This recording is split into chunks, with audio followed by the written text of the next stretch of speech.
ამბობენ, რომ Toyota-ს საექსპლუატაციო სახელმძღვანელოში მხოლოდ 4 სიტყვა წერია: დაკოკე, ავზი გავსე, იარე და გაიმეორე.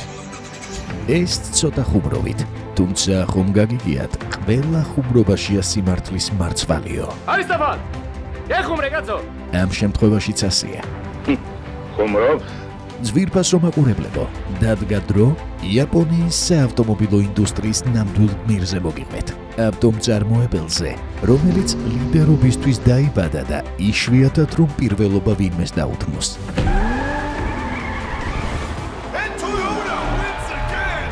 ის დღესაც მსოფლიოში უმსხვილესი ავტომწარმოებლის გვირგვინს ატარებს. ანდაც როგორ გინდა ვინმეს რამე დაუთმოს მაშინ, როდესაც გასულ წელს 10 მილიონზე მეტი მანქანა გაყიდა. შესაძლოა Toyota-ს დღეს ბევრი მე-20 საუკუნის სასწაულს უწოდებდეს, თუმცა სასწაული აქ ნამდვილად არაფერ შუაშია.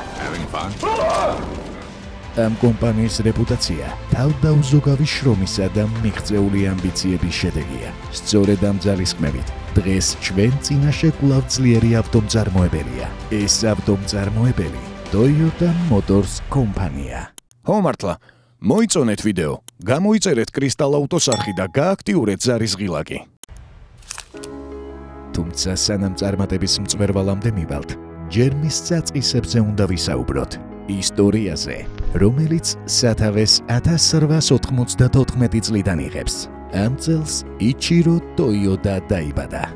1894 წლის 11 ივნისი, იაპონიის ქალაქ კოსაიში, ინჟინერ საკიჩი Toyodas ოჯახში კიიჩირო Toyota დაიბადა. კიიჩირო მამის პროფესიით ღრმა ბავშვობიდან დაინტერესდა და გადაწყვიტა თავისივე ოცნებებისთვის ფრთების შესხმა ტოკიოს უნივერსიტეტში მექანიკური ინჟინერიის ფაკულტეტზე სწავლით დაეწყო.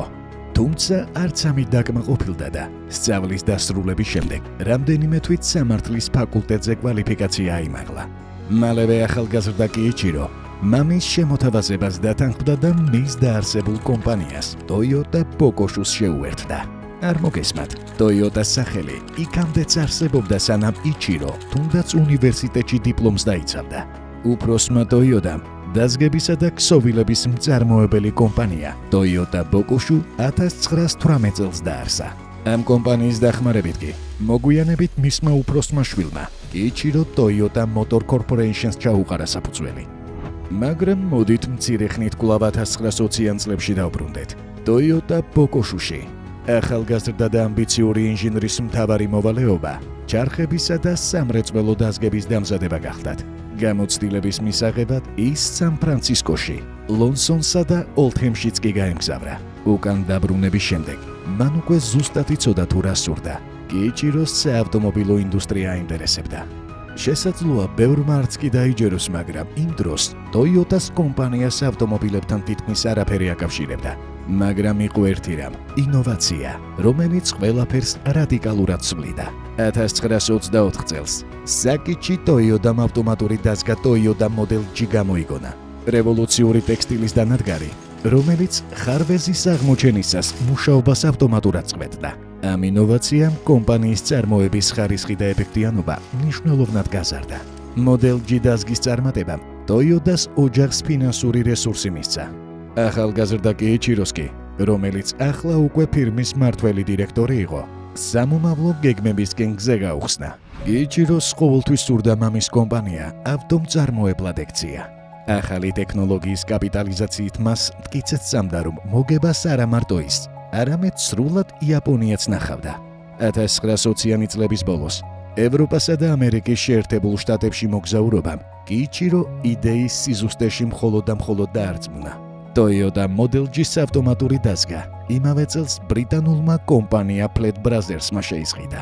იაპონელ ინჟინერს გეგმების განსახორციელებლად ახლა უკვე საკმარისი ფინანსები ჰქონდა. საკიჩი Toyota 1930 წელს გარდაიცვალა და კომპანიის მმართველობაც სრულად მისი შვილის ხელში გადავიდა. კიიჩირომ მალევე კომპანიის რელსები ტექსტილის მწარმოებელი ბიზნესიდან სრულად საავტომობილო ინდუსტრიის რელსებზე გადაიტანა. ერთია, რომ მას ავტომობილებისადმი ინტერესი მუდმივად ჰქონდა, მაგრამ ამბობენ, რომ ეს მამამისის უკანასკნელი სურვილიც იყო. კიიჩირომ მამის ანდერძი აღასრულა. Toyota Corporation-მა 1923 წელს ავტომობილების მწარმოებელი პირველი დეპარტამენტი დაარსა. მოგვიანებით 1926 წელს ფირმა უკვე ლიცენზირებული კომპანიის სახით გამოჩნდა ბაზარზე და თავისი პირველი მოდელი, Model AA სედანით წარადგინა. მოგზაურობიდან მიღებული გამოცდილებით ამ მოდელში ამერიკული Chrysler DeSoto Airflow-ს გავლენა იგრძნობოდა. იმ პერიოდისთვის გაბატონებული საავტომობილო დიზაინის თითქმის სრული დაცვით ფირმამ სამომავლო პროექტებზე მუშაობა დაიწყო, ხოლო მომდევნო წელს დამოუკიდებელი კომპანიის Toyota Motor Corporation-ის სახით გაეშვა. კიიჩირო კორპორაციის ვიცე-პრეზიდენტად დაინიშნა, მაგრამ დრო იაპონელის გეგმის საპირისპიროდ მუშაობდა. ასე მიიწურა 1930-იანი წლები და სამყარო ახალი განსაცდელის წინაშე დადგა. მეორე მსოფლიო ომმა ახალგაზრდა ინჟინრის ბიზნესის გარდა მისი ოჯახიც დააზარალა. Toyota იძულებული გახდა სამგზავრო ავტომობილებიდან იაპონიის არმიისთვის სატვირთოების წარმოებაზე გადასულიყო. მეორე მსოფლიო ომში დამარცხების შემდეგ იაპონიამ მოკავშირეთა ოკუპაციის ქვეშ მოექცა, რომელსაც ამერიკის შეერთებული შტატების მეთაურობით გენერალური შტაბი მართავდა. ოკუპირებული იაპონიის ახალმა ხელისუფლებამ კომერციული სატრანსპორტო საშუალებების წარმოება შეზღუდა და მხოლოდ აუცილებელ ტრანსპორტზე დაიწყო ორიენტირება. გენერალურმა შტაბმა სამოქალაქო სატრანსპორტო საშუალებების წარმოებაზე აკრძალვა 1940-იანი წლების ბოლოს მოხსნა, რაც იაპონიის ავტოინდუსტრიის აღორძინების სიგნალი იყო.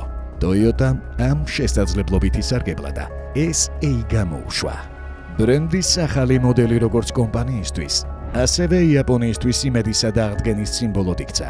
1947 წლის Toyota SA-ს თანამედროვე მზიდი ძარა, უკან განთავსებული 4-ცილინდრიანი ძრავა და ნაწილობრივ დამოუკიდებელი დაკიდების სისტემა ჰქონდა. მისმა წარმატებამ ომის შემდგომი გაჭირვების დროს კიიჩიროს საქმის გაგრძელების მოტივაცია მისცა. მოკრძალებული გაყიდვების მიუხედავად, შედეგები იმედის მომცემი იყო. Toyota-მ სამოქალაქო მანქანების წარმოების განახლება შეძლო. თუმცა ქვეყნის ეკონომიკური სტაბილიზაციის მცდელობებმა მალევე ფულადი სახსრების დეფიციტი გამოიწვია. სესხების გადაუხდელობამ Toyota ფინანსურ კრიზისში ჩააგდო. კომპანიის გადასარჩენად საქმეში იაპონიის ბანკიც კი ჩაერთო.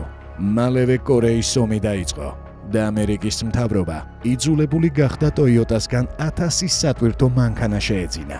შედეგად კომპანიის ოპერაციები მნიშვნელოვნად გაუმჯობესდა.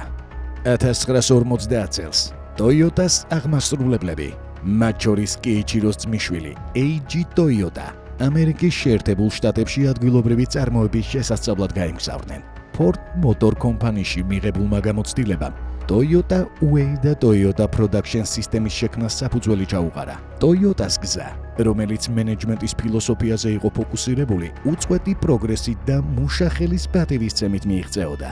ასევე Toyota-ს გააჩნდა წარმოების ჭკვიანი სისტემა, ეფექტიანი ავტომატიზაციითა და ნარჩენების მინიმიზაციით. 1952 წლისთვის კომპანიამ Toyota Crown-ზე მუშაობა დაიწყო. ეს მოდელი Toyota-ს პირველი რეალური მსუბუქი ავტომობილი გახდათ. მას, როგორც იაპონიის უხეში გზებისთვის შესაფერისი, სპეციალურად შექმნილი ძარა, ასევე დიზაინი ჰქონდა. სწორედ მაშინ, როდესაც Crown-ი იაპონური საავტომობილო რევოლუციისთვის ემზადებოდა, კიიჩირო Toyota მოულოდნელად 57 წლის ასაკში გარდაიცვალა. კიიჩირომ პრეზიდენტის თანამდებობა 2 წლით ადრე დატოვა და ახალი ტიპის ბენზინის ძრავების კვლევაზე მუშაობდა. გარდაცვალებამდე რამდენიმე თვით ადრე აქციონერთა საერთო კრებაზე მისი პოსტზე აღდგენის გადაწყვეტილებაც მიიღეს. სამწუხაროდ გეგმები ჩაიშალა. კომპანიის ხელმძღვანელობა Eiji Toyota-ს ხელში გადავიდა. Eiji-ს მმართველობის ქვეშ 1955 წელს Crown-ი გაყიდვაში ჩაეშვა. Toyota Crown-ის გაშვებას გლობალურ ბაზარზე დადებითი შეფასებები მოჰყვა. აღნიშნული სახელწოდების გამოყენება კომპანიამ ახლა უკვე სხვა მოდელებზეც დაიწყო. მოპოვებული წარმატებითა და სტატუსით Toyota-მ საექსპორტო ბიზნესის მასშტაბურად გაფართოება გადაწყვიტა. 1955 წლის დასასრულს Toyota ლათინური ამერიკის ბაზარზე უკვე Land Cruiser-ები შევიდა. მალევე კომპანიის მანქანები ფილიპინებსა და მიანმარში გამოჩნდა. 1957 წელს Toyota ახალი ფილიალი გახსნა ტაილანდში. იმავე წელს კი Land Cruiser-ები ავსტრალიაშიც გააგზავნა. ეს საერთაშორისო ზრდის მნიშვნელოვანი დასაწყისი იყო. იაპონიის ფარგლებს გარეთ, Toyota-ს პირველი საწარმოო ობიექტი 1958 წელს ბრაზილიაში გამოჩნდა. Land Cruiser-ი, რომელსაც წარდგენა ნამდვილად არ სჭირდება, ყველაზე პოპულარული ყველგანმავალი იყო. Toyota გაფართოებას განაგრძობდა. იაპონიის ეკონომიკისთვის კი საუკეთესო პერიოდი იდგა. აქვე გეტყვით, რომ ლეგენდარული Land Cruiser-ის ისტორია 1951 წლის აგვისტოდან იწყება. თუმცა თავდაპირველად მას Toyota Jeep BJ ერქვა. უხეში გარეგნობის ავტომობილი კორეის ომისთვის შეიქმნა. 3.4 ლიტრიანი Type B 6 ცილინდრიანი ძრავით იყო აღჭურვილი და 85 ცხენის ძალას გამოიმუშავებდა. BJ-მ დიდების მწვერვალს მალევე მიაღწია და იაპონიის ეროვნული პოლიციის დეპარტამენტის რიგებში ჩაირიცხა. 1953 წელს Toyota მოდელის მასობრივი წარმოება დაიწყო. მომდევნო წელსვე სავაჭრო ნიშანზე ჯიპთან თავის ასარიდებლად მოდელს სახელწოდება შეუცვალა და Land Cruiser-ი დაარქვა.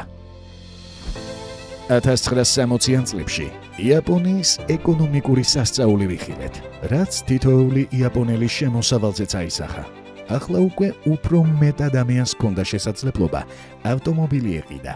Toyota-ს დრო არ დაუკარგავს და მომხმარებლისთვის ხელმისაწვდომი ავტომობილების შეთავაზება დაიწყო. მათ შორის იყო Toyota Corolla-ც. პარალელურად, იაპონიის მთავრობამ საგზაო ინფრასტრუქტურაში დაფინანსებების გაძლიერება გადაწყვიტა. 1960-იანი წლებისთვის იაპონიის ბაზარი უცხოური ავტომწარმოებლისთვისაც გაიხსნა. გაზრდილი კონკურენციის გასამკლავებლად, Toyota-მ ადგილობრივ ავტომწარმოებლებში ინვესტიციების ჩადება დაიწყო. კომპანია იაპონიის ავტოინდუსტრიის გაძლიერებას ცდილობდა. მათ შორის Toyota-მ აქციები Hino Motorshიც შეისყიდა. ეს უკანასკნელი კომერციულ ავტობუსებს, სატვირთოებსა და დიზელის ძრავებს აწარმოებდა. ამას დაემატა 17%-იანი წილი Kei მანქანების მწარმოებელ Daihatsu-ში. სწორედ ეს თანამშრომლობა იქცა ორ მსხვილ კომპანიას შორის გრძელვადიანი პარტნიორობის საფუძვლად. ამ დროს კი ავტომწარმოებლისთვის კიდევ ერთი მნიშვნელოვანი ეპოქა დაიწყო. თამაში Yamaha შემოვიდა. სწორედ მიხვდებოდით, საუბარი მუსიკალური ინსტრუმენტების მწარმოებელ Yamaha-ზე გვაქვს. თუმცა არ იფიქროთ, რომ Toyota-ს მისგან რამე მსგავსი სურდა. არა, უბრალოდ Yamaha მისთვის ძრავებს აწყობდა. თანაც ისეთი ცნობილი მოდელებისთვის, როგორებიც Toyota 2000 GT და Lexus LFA არიან. ისე არ გიფიქრიათ, როგორ შეიძლება კომპანია ძრავებსაც აწარმოებდეს, ინსტრუმენტებსაც და მუსიკალურ აპარატურასაც. ჯერ სადღართ, ყველაზე საინტერესო სწორედ ახლა იწყება. ფრანგმა აკადემიკოსებმა დაადგინეს, რომ იმ ადამიანების IQ, რომლებსაც კრისტალ აუტოს არხი აქვთ გამოწერილი, აინშტაინის IQ-ზე ბევრად მაღალია. გამოიწერე ჩვენი არხი, გააოცე ყველა. Yamaha-ზე სიღრმისეულად საუბარი ძალიან შორს აგვიყვანს და ჯობს ამ თემაზე ვიდეო ცალკე შემოგთავაზოთ. ვიდეოს მიძღვნას ნამდვილად იმსახურებს მწარმოებელი, რომელსაც Lexus LFA-ის, Toyota 2000 GT-ის, Lotus Elise-ის, Volvo S80-ის და კიდევ მრავალი მოდელის ლეგენდარული ძრავა შეუქმნია. მოკლედ კი გეტყვით, რომ Yamaha-ს ისტორია ჯერ კიდევ 1887 წლიდან იწყება. მაშინ, როდესაც Torakushi Yamaha-მ საათების შემკეთებელმა სკოლისთვის ლერწმის ორღანი შექმნა.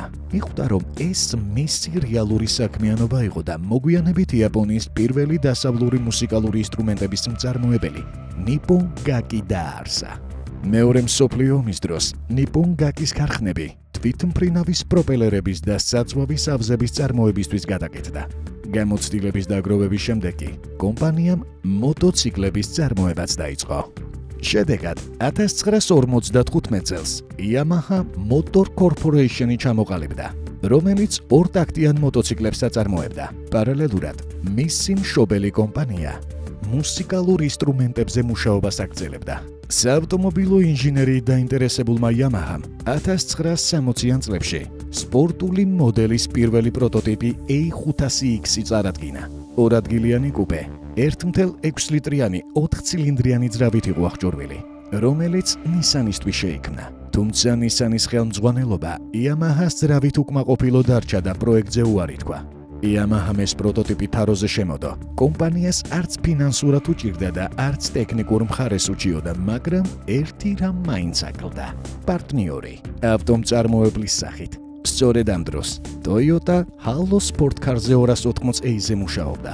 ამერიკული და ევროპული სპორტკარების წარმატების შემხედვარე, Toyota-ს თავადაც რაიმე მსგავსი შექმნა სურდა. 1964 წლის დასასრულს Yamaha-მ Toyota-ს თავისი პროტოტიპის დიზაინი შესთავაზა. იაპონური ბრენდიც თანამშრომლობაზე დაითანხმა. 1965 წელს კომპანიებს შორის ოფიციალური თანამშრომლობა გაფორმდა. Toyota-ს ძარასა და ავტომობილის დიზაინზე უნდა ემუშავა. Yamaha-ს კი სპორტკარისთვის შესაფერისი ძრავა უნდა მიეწოდებინა. სრულიად ახალი ძრავის შექმნას დიდი ფინანსური და ადამიანური რესურსი დასჭირდებოდა. ამიტომაც Yamaha-მ Crown-ის 2 ლიტრიანი 6 ცილინდრიანი ძრავა გამოიყენა და მისი მოდიფიცირება განიზრახა.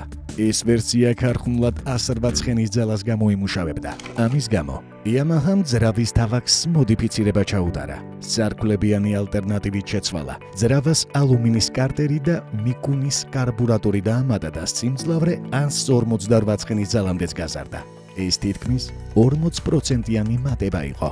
Toyota იმდენად მოხიბლული დარჩა შედეგით, რომ მთლიანი ავტომობილის აწყობა Yamaha-ს ანდო. ასე შეიქმნა Toyota 2000 GT. პირველი რთული განსაცდელის დაძლევის შემდეგ, კომპანიებმა საერთო ძალისხმევით ახლა უკვე 1600 GT წარადგინეს. ეს მოდელი 2000 GT-ს ჯუნიორ ვერსია უნდა ყოფილიყო. შესაბამისად, ბევრად დაბალხარჯიანი. Yamaha-მ Corolla-ს 9AR ძრავა აიღო და მისგან 110 ცხენის ძალის მქონე 1.6 ლიტრიანი ძრავა შექმნა. ამ შემთხვევაში Yamaha-ს და Toyota-ს პარტნიორობამ ფინანსური მოგებაც მოიტანა. მხოლოდ პირველ 13 თვეში 2222 ერთეული 1600 GT გაიყიდა. Yamaha-ს საინჟინრო ოსტატობაში დარწმუნებულმა Toyota-მ კომპანიას უკვე მეინსტრიმული მოდელებისთვის კომპაქტური, მაღალი ბრუნვის ძრავების შექმნა სთხოვა. ასე შეიქმნა Toyota-ს საბაზისო 1.6 ლიტრიანი ძრავა, რომელიც Corolla-ს, Celica-სა და MR2-ის ენთუზიასტებს ასე ძალიან უყვართ. ეს ძრავა ლეგენდარული 4AGE გახლდათ. 1993 წელს Toyota-სთან თანამშრომლობით Yamaha-მ ლეგენდარული Toyota 4AG წარადგინა. ეს ძალზედ მოკრძალებული 1.6 ლიტრიანი ძრავა თავდაპირველად 70 ცხენის ძალას გამოიმუშავებდა, თუმცა Yamaha მასზე ნამდვილი მონსტრი დააფუძნა. კომპანიამ ქარხნული 4 ცილინდრიანი თავაკი, სპეციალურად დამზადებული ალუმინის 16 სარკმლიანი ცილინდრის თავაკი შეცვალა, რომელსაც დიდი შემშვები პორტები და ცვლადი ინდუქციური სისტემა ჰქონდა. შედეგი 120 ცხენის ძალა. და ეს ყველაფერი მხოლოდ 70 ცხენის ძალიანი ძრავიდან. შემდგომ წლებში 4AG განსაკუთრებით პოპულარული AE86 Corolla-ს წყალობით გახდა. ავტომობილის, რომელიც დრიფტისა და ავტოსპორტის ენთუზიასტებს განსაკუთრებით შეუყვარდათ. შემდგომში კომპანიებმა ამ მოდელის ახალი ვერსიებით შემოგთავაზეს და სიმძლავრეც ეტაპობრივად 165 ცხენის ძალამდე გაზარდეს. გამოდის, რომ Yamaha, რომელმაც ყველაფერი მუსიკალური ინსტრუმენტებიდან დაიწყო, Toyota-ს წარმატების საფუძვლად იქცა და ეს მხოლოდ ამ ხაზით არ შემოფარგლულა. Lexus-ის გაშვების შემდეგ, კომპანია ავტომწარმოებელს უკვე LFA-ის დახვეწაშიც დაეხმარა. ამ მცირე თუმცა საინტერესო გადახვევის შემდეგ, კვლავ მე-20 საუკუნის ამბებს უნდა დავუბრუნდეთ და კომპანიის შიდა სამზარეულოში შევიხედოთ. 1991 წელს AG Toyota-მ პრეზიდენტის პოსტი დატოვა და თავმჯდომარის როლი შეითავსა. იაპონური ავტომწარმოებლის ახალ პრეზიდენტად Keiichiro's ვაჟი Soichiro Toyoda დაინიშნა. თანამდებობაზე მოსვლიდან რამდენიმე თვეში Soichiro-მ Toyota-ს წარმოება და გაყიდვების ორგანიზაცია გააერთიანა და შედეგად 1992 წელს Toyota Motor Corporation-ი ჩამოყალიბდა. თუმცა ეს მარტივი ნამდვილად არ ყოფილა. Soichiro-ს წარმატების მისაღწევად წლები დასჭირდა, მაგრამ შედეგი ამად ღირდა. Toyota General Motors-თან ახალი საწარმოს შესაქმნელად გაერთიანდა. General Motors-ისთვის Toyota-სთან თანამშრომლობა ერთგვარი საშუალება იყო. იაპონური ავტომწარმოებელი შეესწავლა. ამასთან ერთად კი მარტივად სანდო მცირე ზომის მანქანებზე წვდომასაც იღებდა. თავის მხრივ, General Motors-ი Toyota-ს ამერიკულ ბაზართან და გარემოსთან აახლოებდა. საბოლოოდ, ჩრდილოეთ ამერიკაში Toyota-ს პირველი საწარმოო ქარხანაც გამოჩნდა და იაპონურ კომპანიასაც სამომავლოდ პოტენციური ტარიფების წნეხი მოეხსნა. 1980-იან წლებში Toyota-მ პირველი იაპონიის ხარისხის კონტროლის ჯილდო დაიმსახურა და სარბოლო სამყაროში ჩიაბიჯა. თუმცა ეს ყველაფერი არ ყოფილა. 10 წლეულის დასრულებამდე Toyota-მ Lexus-ი წარადგინა. კომპანია, რომელიც უცხოურ ბაზრებს დიდრულ მანქანებს შესთავაზებდა. Lexus-ის წარდგენამდე Toyota-ს ორი ფლაგმანური მოდელი, Crown-ი და Century, იაპონურ ბაზარზე წარმატებით იყიდებოდა. თუმცა გლობალურ ასპარეზზე ისეთ ძლევამოსილ ბრენდებს, როგორებიც Mercedes და BMW იყვნენ, კონკურენციას ვერ უწევდა. 1993 წლის აგვისტოდან მოყოლებული კომპანიამ 1 მილიარდზე მეტი ჩადო, რათა თავისი სახელი საერთაშორისო მასშტაბზე დაემკვიდრებინა. 1999 წლისთვის კი უკვე Lexus-ის ბრენდის ქვეშ ავტომობილების ხაზიც გამოუშვა. განსაკუთრებით პოპულარული LS400-ის ფლაგმანური სრული ზომის სედანები აღმოჩნდა, რომელთა გაყიდვებმაც Toyota-ს მნიშვნელოვანი ფინანსური სარგებელი მოუტანა.